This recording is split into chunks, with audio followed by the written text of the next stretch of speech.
Welcome to Unlock with Tando Maumela, a podcast where positivity and open-mindedness are embraced. We are set to discuss various topics aiming to build, challenge mindsets and societal norms, question mediocrity and uplift spirits.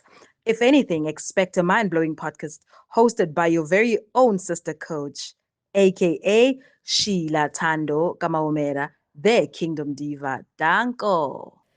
Dumelang magayeng, and it would be great for me to say Ndima Shironi. You are welcome to Unlock with Tando Maumela, a show that is basically set for open-minded people and people that are full of positivity. That's basically the order of the show. And we are looking forward to having discussions that are different, from education to life's issues, marital issues, families, children, everything that has to do with life. I cannot wait to unlock with Tando with you. Please do subscribe, like my page, and share with your friends and loved ones. I do have an opening series. It's a 12-part that is going to discuss an interesting topic as we open this show. It is called Squashing Traditional Beefs Between the In-Laws and Umakoti. And yeah, I hope you're going to enjoy. Look out for my pages. On Instagram, I am Mrs. Supranational World Africa. And on Facebook, I am Sheila Tando Maumela. And on TikTok, I am Unlock with Tando Maumela. Yeah, let's do this. Welcome to Unlock with Tando Maumela.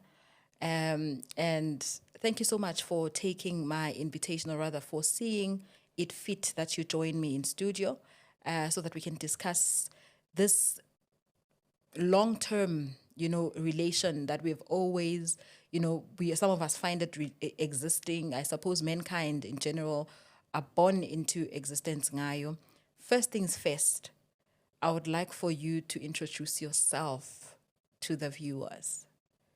Hi, umam Josie Lona.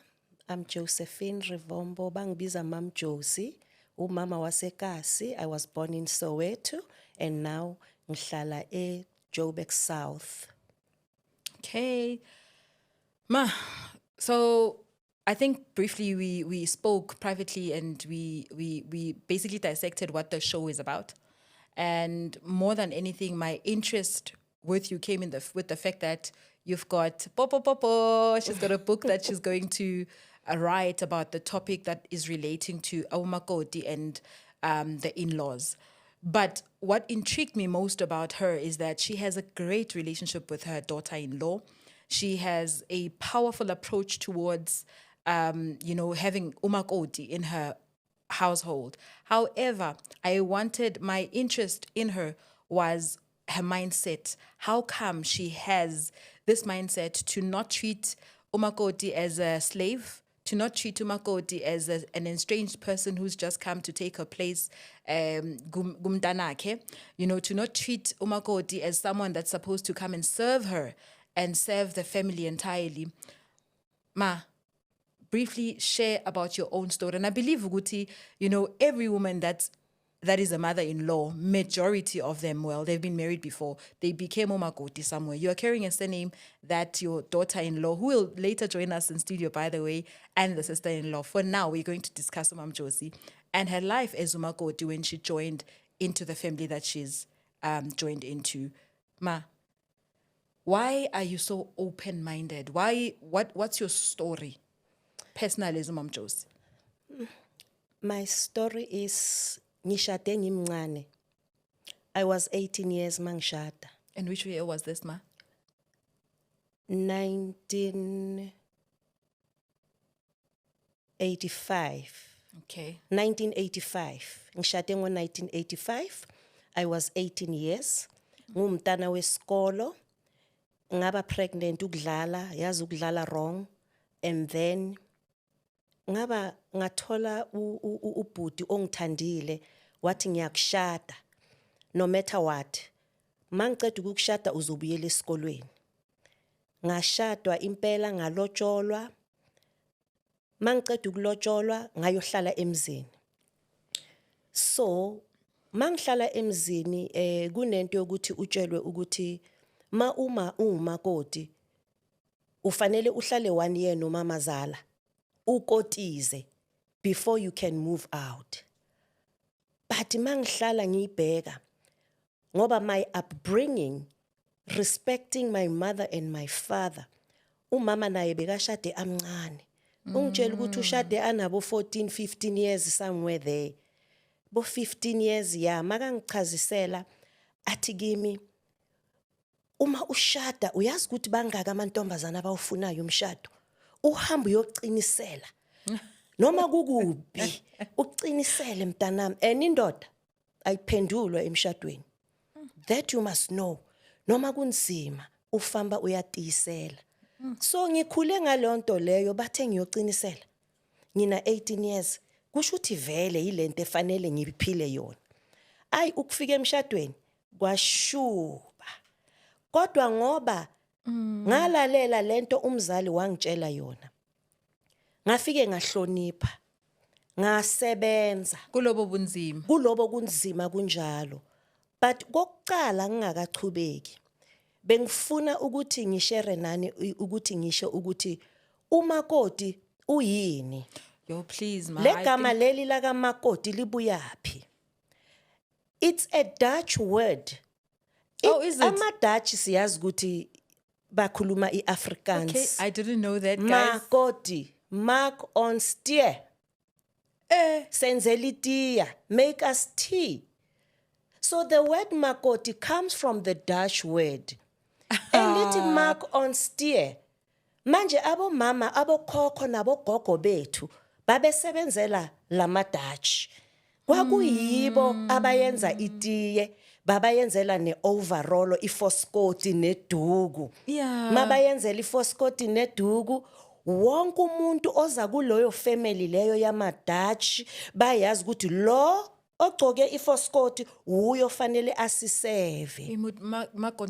Yes. I didn't know that. Asenzele itiye, asenzele gonke. It's like we slave. Yeah.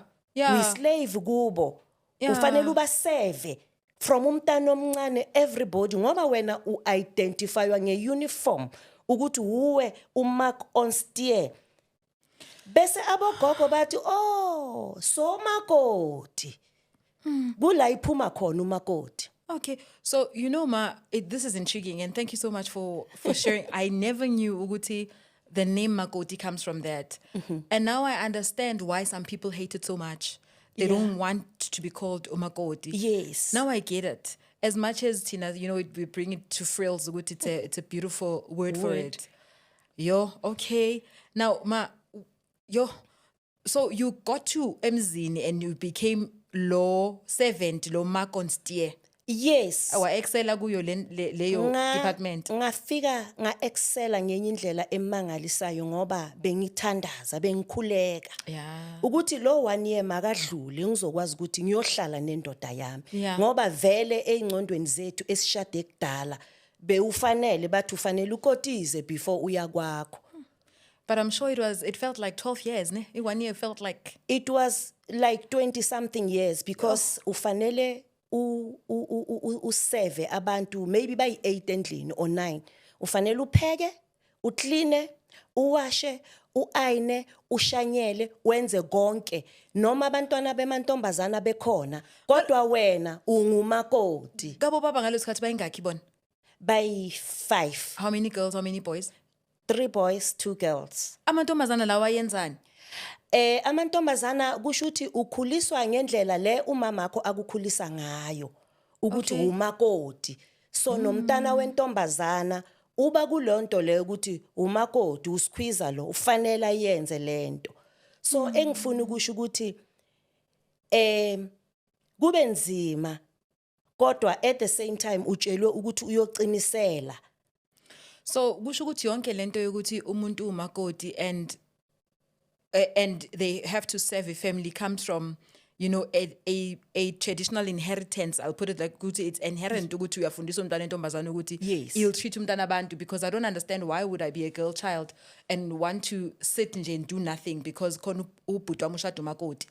Over and above that, I mean there's this abuse that I also get to feel or rather experience when I see umuntu coming in, oh makoti phezu kwalokho, even financially they are not being liberated, over and above that we are stopper nokuthi ufunde in your time. That is kuthiwe, I mean, it's taboo ukuthi uye esikolweni. Yes. I just want to understand with you, what was the experience?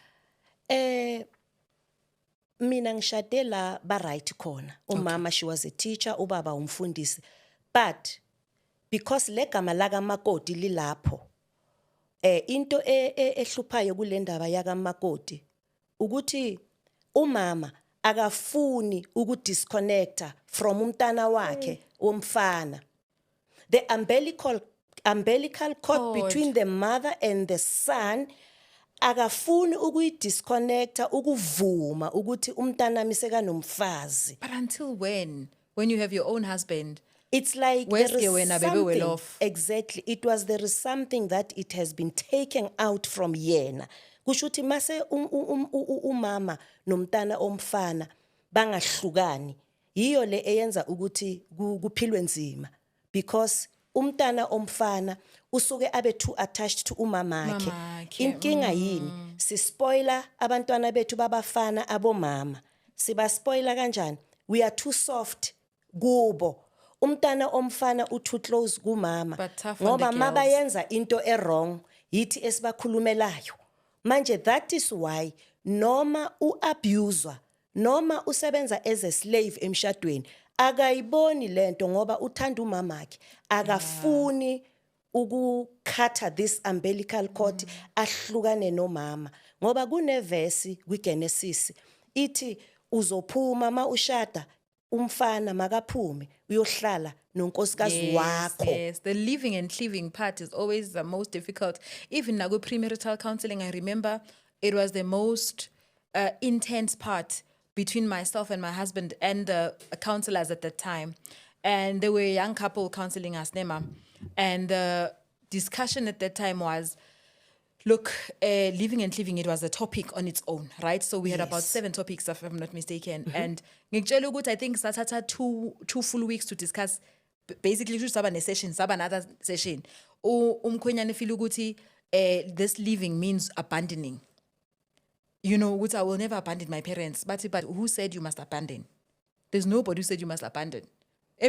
Last living and cleaving, meaning everything that you have, that you are building, is going to be for your immediate family. Then the discussions around spending or doing things external to what you have now needs to be discussed between an umakoti wako, because this is umakoti wako's favor. Remember that he who has found a wife found a good thing. Yes. And has received favor from Jehovah. Yes. The favor that you have is the grace that God has given you to build nalumtana bantu. Why is the third person, mamako, building nawe nalumtana bantu? So with you, ma, was it easy?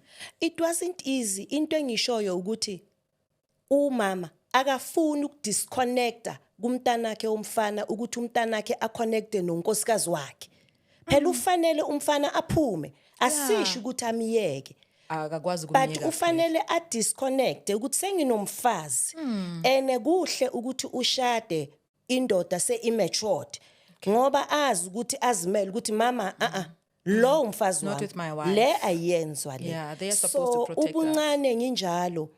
Bekunzima ngoba bekufanele nama finances be right benjalo. Umholo bowufanele owakababa ubanjwe umama, bathi ngimncane ngizomisuza imali.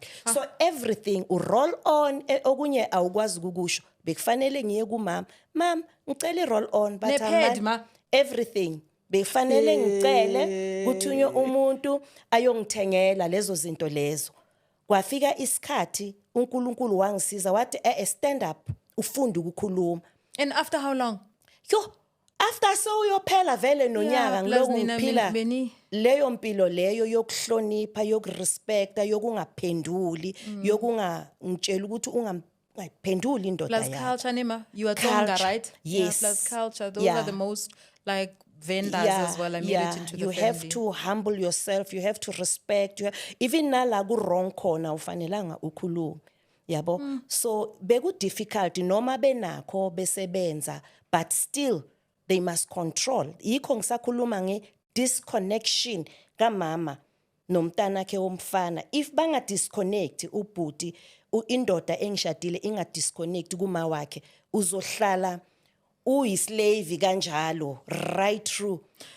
Yo, mama. Now the disconnection ngiyayibona from umama no son. Abo sister-in-law bona. Why ba magundanyana mara emshadweni? Angithi bona uyenza lento oyifundiswa umamakho, oyibona umamakho ayenza. Yeah. So sine influence Enkulu. to our daughters. Yabo. So sine influence ukuthi makabhekile naye vele nje se umakoti kuyi. Yeah, but even the boys as well, because it doesn't only end with you know with amantombazana kuphela. Khona nabafana uthola ukuthi nje umakoti is, by the way, one of those things. Nabafana kunjalo ngoba ma uthi ushadile efemelini by 7-8 umfana untombazana bonke ufanele ubawashele, uba-ayinele, ubaphekele yonke into bayifuna umakoti. So basically it takes you as umama to actually set a certain trend and tradition emzini wakho, so that your children can know ukuthi umakoti is not this, but umakoti is that. So what have you laid wena for your own what have you laid for you? Kusho ukuthi wayitshelani wena? What has liberated your mind ukuthi uzoba mamazala lo uye namhlanje? Sure. Upbringing yami. Okay, from your own side. My upbringing. Your family on your side, bagaban? Mashele, okay. My mother. Okay. Umama, kuthe ubhuti wami i-firstborn, ngishade first ekhaya. C5. Ngayoshada first. Ubhuti wami makaba nomfazi. Wathi umama wangihlalisa phansi, wathi akunamakoti la usidiba sweso. Yeah. Isesi wa wena loyi. Amen. So since athe isesi wa mina, yo, mangibheka ubhuti wami i-firstborn, mangibheka umfazi wakhe, ngibona usiso omdala.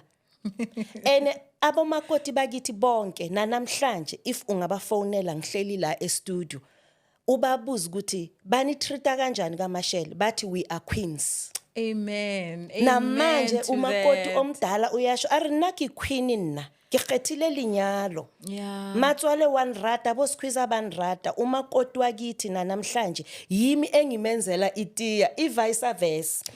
Usiso omdala ngithe ngingakasebenzi ngishade ngimncane ngishadiswe ubhuti wami nonkosikazi wakhe. Aw bantu. From dress, shoes, everything. So mageza ekhaya kube usiso omdala kimi. Yeah. Yeah. Wamnika nawe indawo yakhe. Makaye emsebenzini athole ngicleanile, ngiphekile, ngiwashele ubhuti wami, ngimayinele, naye umakoti ngimenzele, ngimbiza sesi till today. Wow. Umama ungifundise ukuthi habo sisi, so bonke abomakoti ababe khona ekhaya boy 3. Yo, it's like we were born together. Sabantwana bomuntu. Angiyazi into ukuthi umakoti osikhwiza enabekho abebabizwa ngaleyo ndlela leyo. Namanje we are too close ngendlela yokuthi sihlangane like i-glue. Yeah. I-glue mawumamathisele i-plank. Le plank leli if kuza omunye ufanele naye azigluwe lapho ngoba makangazigluwi lapho le plank lizophuka ene ayikho leyo. So my upbringing eyokuthi kunosisi kunobhuti. So it influenced you from my mother. Akwisesi wa wena loyi. Ubahlonipha mwana wa mina. Hey, that's powerful, because it's not many makotis who get such an approach to life. I mean, I can tell you, for example, with me, if it wasn't for the teachings that I got, I happened to be blessed with different baby showers, bridal showers, Yes. different bridal showers. And one of the significant ones, not that the other ones being important, abangan bangenzele, you name it, right? Yes, in Konzweni, that was done at home by home leaders and etc. Who just said, look, you're a young girl getting married, let's do this for her, Bazekai. Yeah. And Mama Figa, I remember one of the speakers on the particular day, and I will say, uye futhi who liberated me regarding marriage, because I wasn't big on really, hey, I want to get married as a young girl, because of a lot of experience. Again, Uma Mami, I looked at her life and I thought, you know what, I think I would push career more than later see umshado, because for me, I experienced both beauty of marriage and isawa maishintsha. Umama got a lot of abuses, and though been in Atlanta yokushado, because when my dad passed on, she remarried again. Wow. But still married someone who then abused her later, uyayibona. Yeah. And ngayibona ukuthi le angifuni. But do mama wangiliberator wathi make bakhona kwi bridal shower yami wathi, look, you will have to set a standard for yourself Yes. as umakoti. If you don't, because you don't know the type of family you're going into, you are going to suffer. If you are not a person who is used to waking up at 6 a.m., 5 a.m., do not even start. Because waiqala, they will get used to it. Then the next thing was this is what you can do, even when you feel exhausted. Do you understand? Ungathi umama umangabe kuguti Mother's Day, you are always buying her something. Noma kuguti you can't afford. Manje sekune expectation mongazange sequdula umlomo. You know, start serving your family in the manner that you think is fit for her. And for me now, I'm telling you, since I got that, you know what? Lana, I actually need to go back to the teachings that I got in Konzweni. Whereas umama Mamazala comes from your era, where it says, "Ay, lalela, no mayini. Make sure nje ukuthi labantu bajabulile for you to even stay. Even nama khonsa shisa, hawu mama."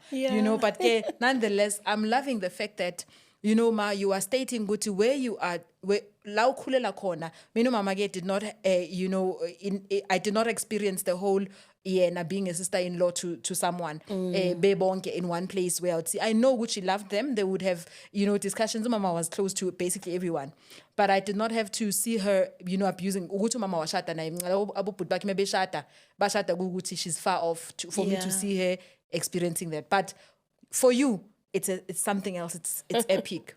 Yeah. You are so open-minded. You are positive towards umakoti wako. I mean, when you speak about her, literally your face lights up. So you've got one son. You did tell me this. And 2 girls. And 2 girls. Yes.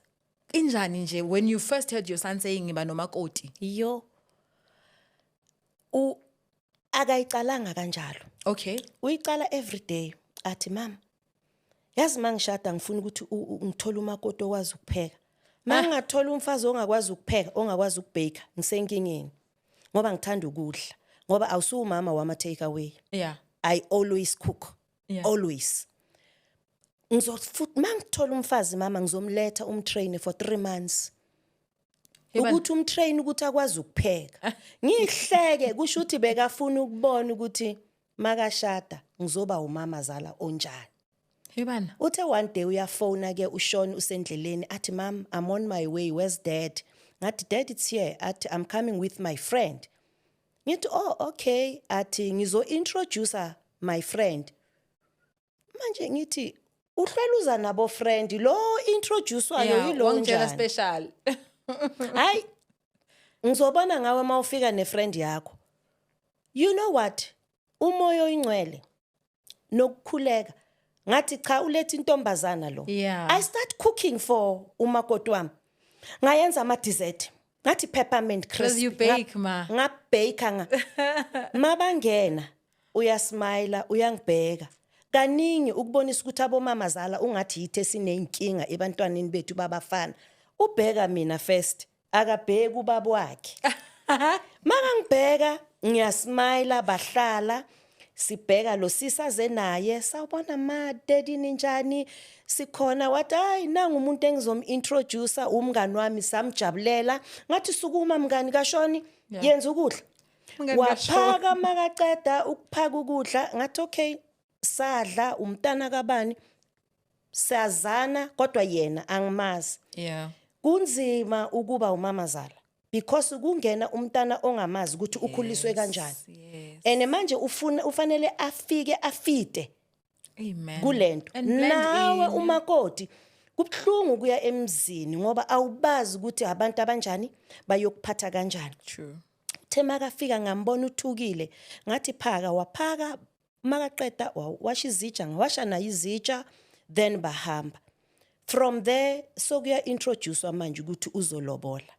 first thing mayiza ngakukhuleka ngathi uNkulunkulu ngicela ukuba umama ocotho kuye.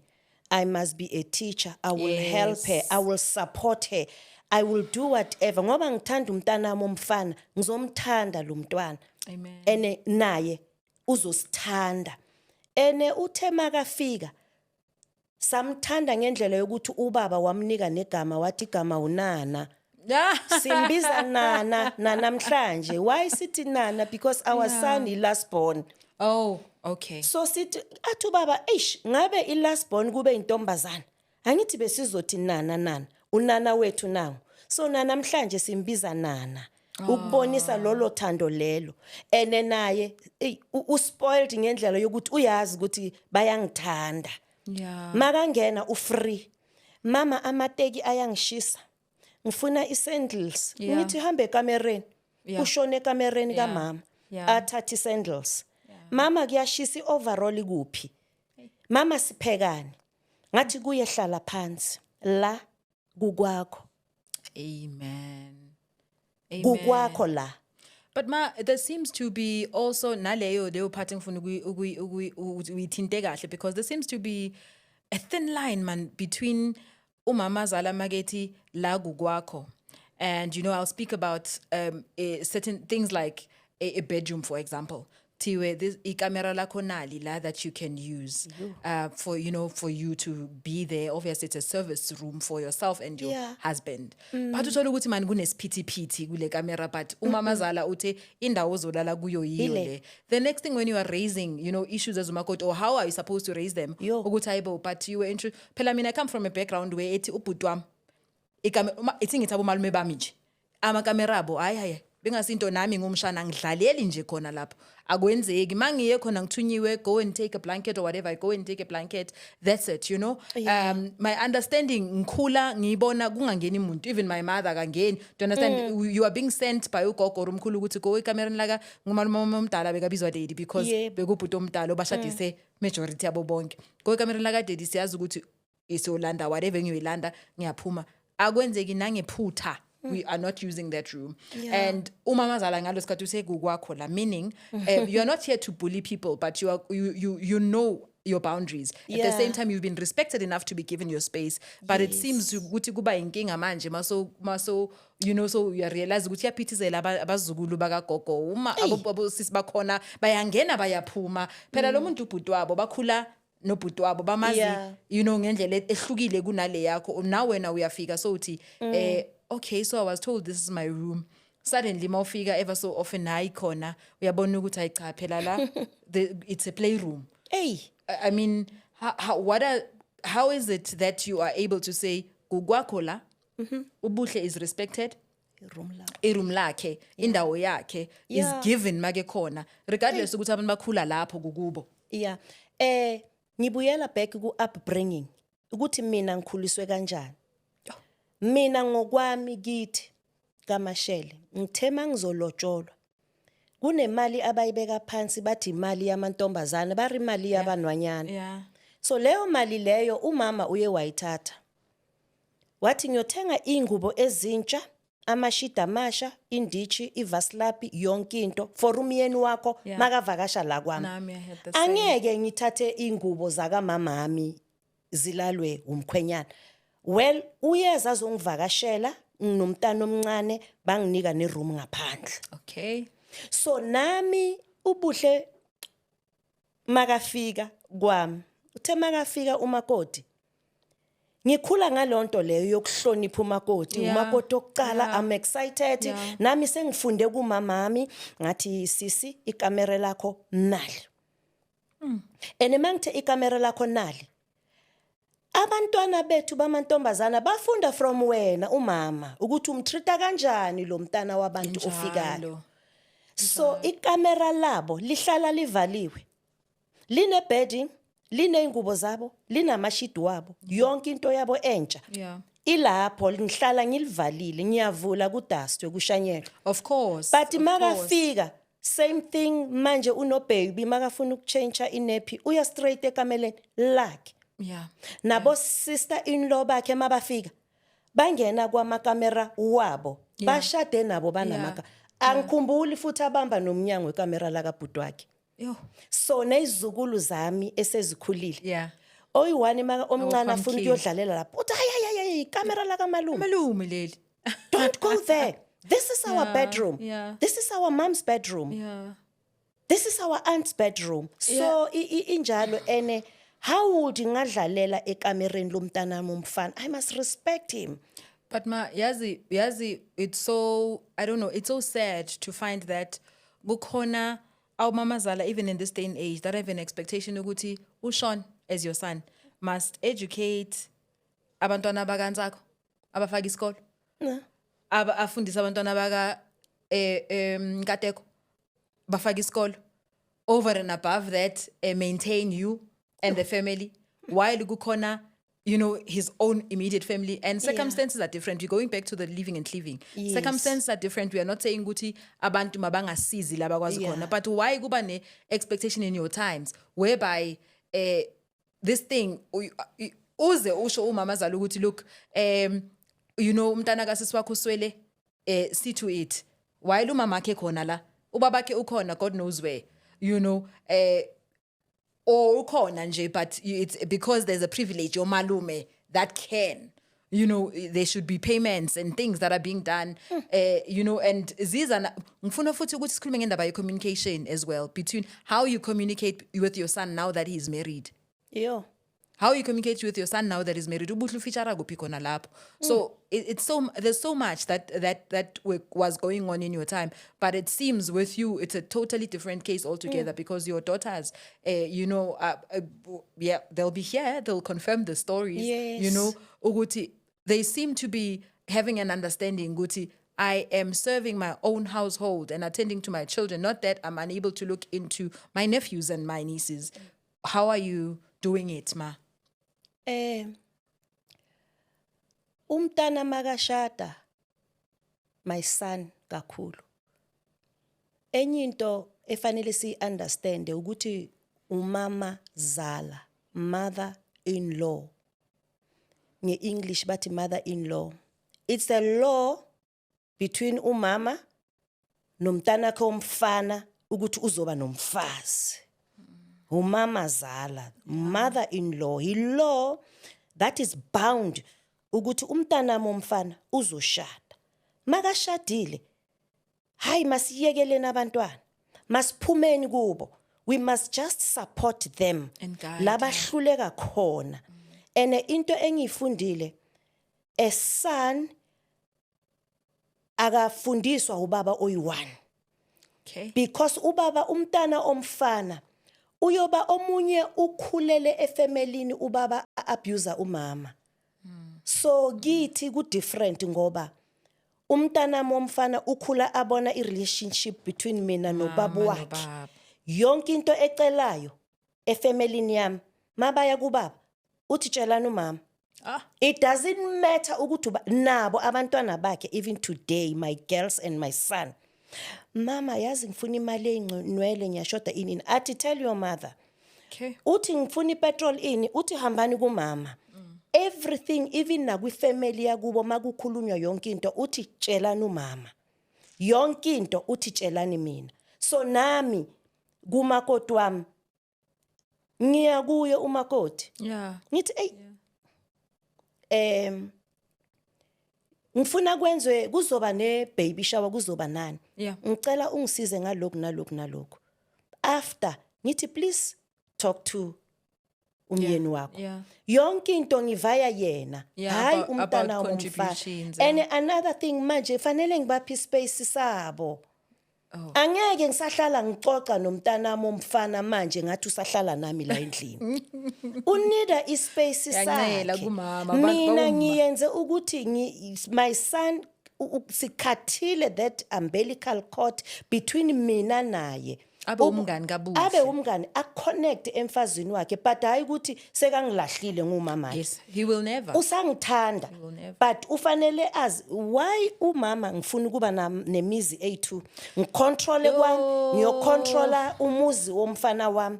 Sifanele siphume omamazala out there.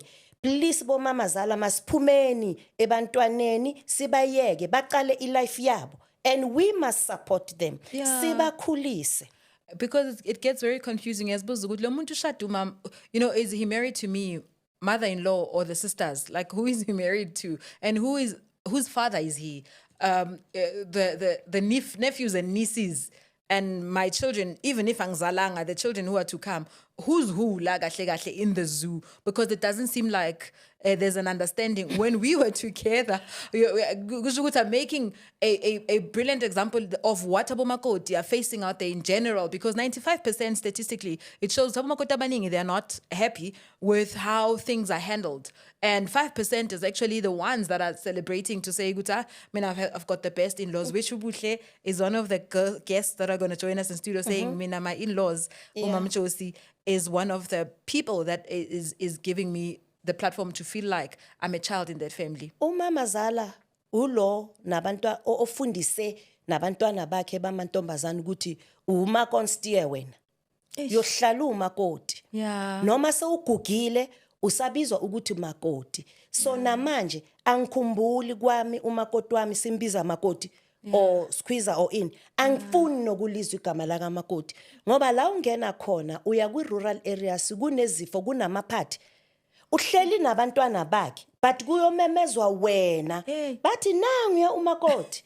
Josi. Ugijime ujuluke. Lawatiye lakala. Ene ngoba bathe mark on steer uzoba yenzela itiye bonke uwenza itiye umntanakhe ahleli. Kodwa wena ngoba igama umakoti fanele ubayenzele bekhona. Inzima mayifika lapha. Yeah, so basically communication is to go through makoti. So that you can be able to get That's respect. Yeah, and mangaba we told you the positive feedback. Say umakoti ngempela abakhona ukuyenza something ma uyicelile. What is generally your response or feedback? Majority of umakoti are facing a problem. Mabethi no, uyo ngafuni. Akusumntana mongafuni. Umntana would have done it for me. Umakoti uthi no ngoba uyasazi isimo sendlu yakhe. Yeah. Uyazi ukuthi kune school fees, kune crash, kune helper, kunokudla, kune petrol, kunokusavisa imoto, kuna yonke lento leyo. Mina ngaleso sikhathi ngithi yenzela umntana kasisi wakho ini. Naye uyashoda ngaleso sikhathi.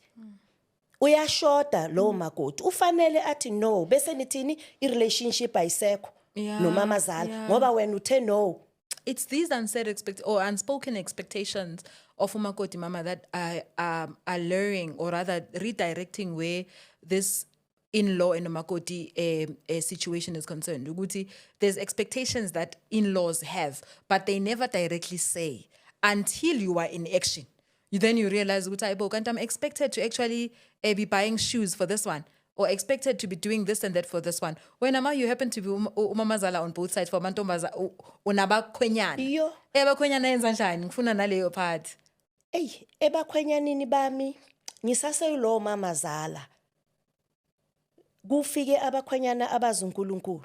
Okay. Abefundisi. Yeah.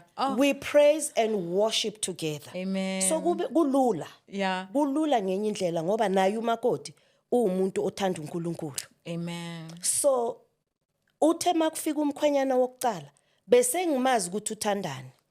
Bathi ufuna ioxtail uthanda isupu yami. Yeah. Angithi makazile ngiphekile isu umamami mangiya ekhaya nobaba wakwami.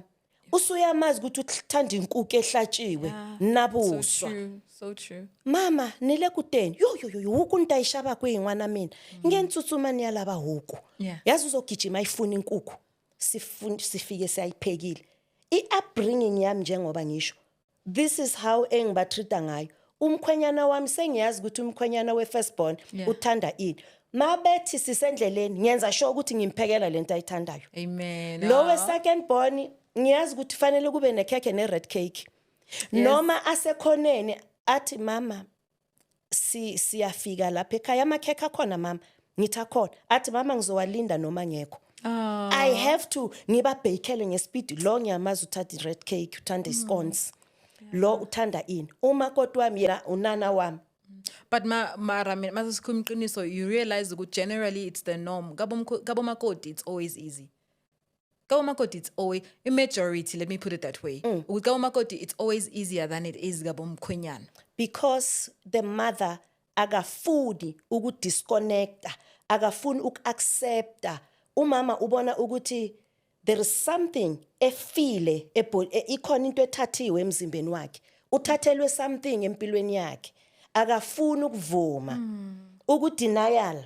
And I think more than anything, Ukuthi umntanami usekazoletha omunye umuntu. what pains me the most is the fact that, I don't want to, mina, personally, I know good, I would not want my husband to choose between mina no mamake, I'm not one to want to segregate any relationship for that matter. I would not want mkhwenyana wami to feel like when they are going to Venda to see uma for whatever reason, mhlambe kune funeral and I happen not to be there, it's the only free time that he can actually putulucha and actually enjoy, his time no mamake. I want him to be free enough to understand that these people are both queens to me. I love them. Do you understand? And each one has a role, that they're playing. I mean, there's a case where, one time umakoti even said, angazi ukuthi lo mama ongifuna uzolala nomntana wakhe na. And when you try and to reprimand the person, but you can't say that, it's blasphemy to umdala. But I could understand where the anger was coming from. Do you understand? I feel like I forever have to be fighting for a space.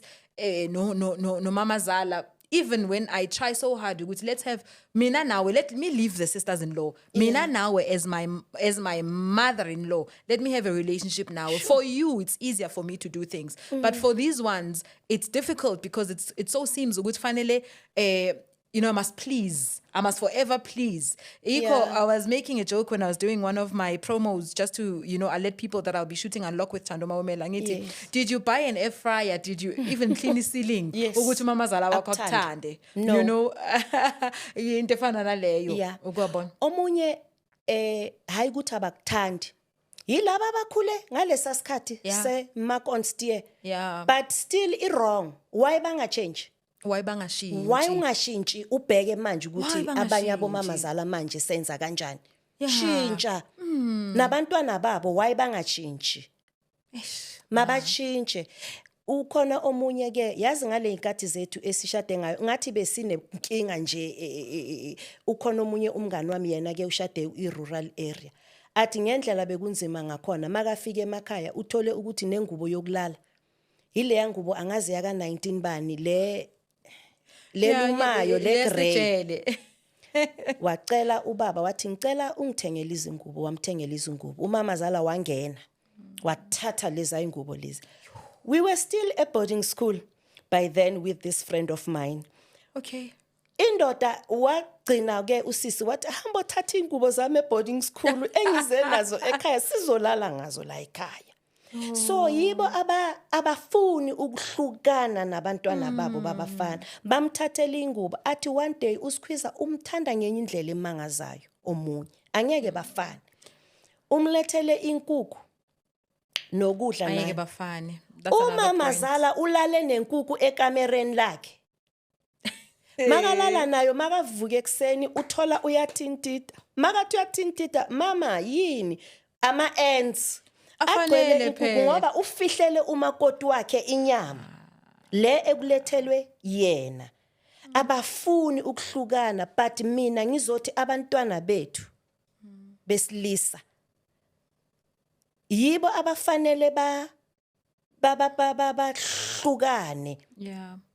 And help neutralize the relationship. Bayeke baphume nama ngifuna umntana amaphume kimi ngisamthanda ne but forever makube na that line yokuthi lo umfazi wami mama please respecta unkosikazi wami mama ngicela ukuthi uyabona even iapproach yethu approach umamazala ukukhuluma kanjani nawe ukuthi ayenze ukuthi nizwane iapproach iacounter ukuba fair. Mina fanele ngibe fair ngoba nginabakhwenyani nginamakoti. Ngifanele ngibatreat ngokungafuni ukuthi ubuhle ngoba nakho songijikela abakhwenyana ba. Fanele ngibe fair ngumama. Ngibathande ngokufana, ngibatreat ngokufana. Last year it was my year yokuthi ama in-laws wami ngifuna ukuba bakela ngibayenzela ama birthday. Okay. And I did that. Ngicale ngomkhwenyana omdala bathi birthday yakhe ngathi sisi ngizobheka ngizoyenza lokhu ngizongeni ngakwenza kwalandela umkhwenyana olandelayo wathi umntanami wentombazana, mama i-birthday umyeni. Ngathi lokho engiyenze kusisi wakho ngifuna ukukwenzela sisi. Yeah. I'm going to buy ama-groceries, ngizobhaka, ngizoyenzani. Beautiful. And ngakwenza. Umakoti akayenzelwanga ngoba bekashada. So Bafika izolo. uzoyenzelwa kulonyaka. Amen. Athi mama nami ngimele i-birthday yami. Ngithi iyeza and ngoba uyazi athi ngiyayifuna i-birthday yami. Yeah. Yabo. Yeah, and it shall be done. Yes. So ba fair. Be fair. Ube fair umamazala. Yeah. Mthanda umakoti wakho. Ungafuni ukuthanda umakoti masuyofa. Hey, because that's Ungathanda umakoti masugula. Ngoba lo mntana lo omphatha kabi awazi ukuthi empilweni yakho mase ugula uyophipha ubani, uyophendulwa ubani, uyoyisa ubani esibhedlela. Unabantwana banjalo whether abafana amantombazana awazi ukuthi uNkulunkulu ubekeni. Thanda umakoti wakho kwamanje ngoba awazi ukuthi impilo yakho iyogcina uhlale kuye. You see, and have the best comfort. Wasban unayo umakoti wakho. I'm telling you, this is it's a disease. I'll put it that way. It spikes deep. I remember Mangi posting saying this is the approach that I'm taking, and the studio that we at Mang Basharela, they were like, it's an interesting approach, go for it. Majority abantu tonight iwela ka 95% yala baba ngekho happy, and but we can't wait but we can't wait to watch those who are actually having the best. So Umam Josi says, fairness as Mamazala is one of the things that you need to be cognizant of as a mother-in-law. And she says communication through your daughter-in-law, whether you like it or not, it has to be one of the things that you are, that you enhance, or rather that you embark on in order for you to have better. And my understanding is that there should be, grace that is applied, because we come from different backgrounds as abomakoti. I may come from a background where my mom is educated and I know things to be in this manner. And I come into a family where they're not majority of, maybe umazala umuntu wakudala, yes, and not educated as well. But approach for the educated and non-educated is two different things. But at the same time, there's where people can be, can meet each other halfway and mitigate certain things. I mean, I have one makoti who just said one time, I cannot be trying my best to be communicating with an uneducated mamazala because akangizwa. Even when I'm trying to say, look, I'm not here to take your son. Do you understand? Your son is my husband, but it seems we are not getting each other, because I think remember, we are modern makotis. I'm young, we are modern makotis. But in being modern, at the same time, there's a tendency of ngati, our mamazala at times don't understand. Uguti, times are not the same. They are different from what they were before. You're expecting Guti, magunesifa must be there by Thursday, whereas there's certain things that I'm supposed to be covering here. Yeah. Yeah, ayisekho lento sifanele sibafundise labo mama bakudala. Yeah. Ukuthi thanda umakoti wakho azokuthanda. Ngoba mawungathanda umakoti wakho, you are breaking the relationship between wena nomntana wakho mfana. Uyogcina ngaseze ekhaya. Yeah, it's challenging. I-challenge wenza izinto zibe worse. And that's not what is needed. I-teaching iyadingeka lapho. Ngifuna ukukutshela ukuthi kunomamazala noma afunde kanjani. Mara makasanengqondo leyo ukuthi ungumakoti. Akuna education eshintsha umamazala. Uyayizwisisa befundile. Yeah. Kodwa ma ungena ungumakoti. Yeah, but sengathi angazi ngizothini. Ngoba umamami was not educated. Yeah, but she was brilliant. But ukhonile ukuthi usisi wakho abosisi bakho. Yeah. Seswa wena lo. Iseswa wena ngwananga anilabi ukuthi wamakoti. Makwenza something. Sisi wena uyapheka, mina ntatana salad, mina ntatlinela mama, mina manihambile ngizolala mama.